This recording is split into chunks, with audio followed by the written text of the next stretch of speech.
A white Jeep Compass glided across the asphalt and parked right next to us. There were at least a dozen other open spaces, so why pick the one so close?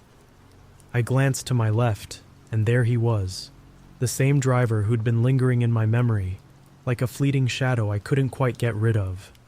He was young but worn somehow, his gaze heavy and unflinching. A cold energy rolled off him, making my nerves flare.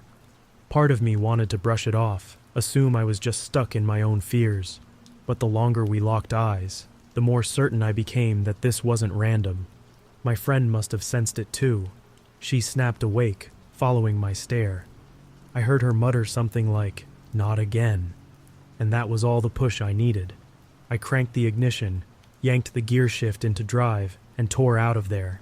The wheels squealed, echoing across the mostly empty lot. I almost expected the Jeep to remain behind, some bizarre coincidence put to rest. Instead, the headlights came to life and stuck to our bumper. I felt a jolt of adrenaline rush through my limbs as I realized we were being followed yet again.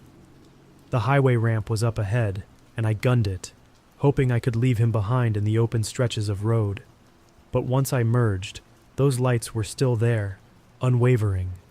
Mile after mile, I tried to ignore the tightness in my chest, the nagging thought that I'd let this go too far. Yet I couldn't slow down, not with that Jeep trailing me like it was locked on. Ahead, the mountains rose against the sky, dark silhouettes capped by faint moonlight. We thundered onto an exit, hoping to lose him in the twists and turns of back roads. My friend pulled out her phone, trying to chart a route that might confuse any pursuer. We zigzagged through narrow highways, winding through steep valleys and lonely clusters of trees, the path weaving in a dizzying snake-like pattern. Each time I dared glance back, those headlights burned in the darkness, unshaken by the hairpin curves. Exhaustion gnawed at me, and I wondered how long we could keep this up without making a critical mistake. The roads were almost deserted, lined with battered guardrails and the endless silhouettes of sloping ridges.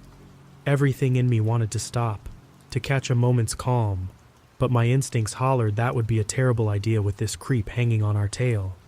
Then, in a flash of brilliance or desperation, I'm still not sure which, I yanked the wheel onto a hidden side route. The Jeep sped past our turn, its taillights flaring red as it tried to brake too late.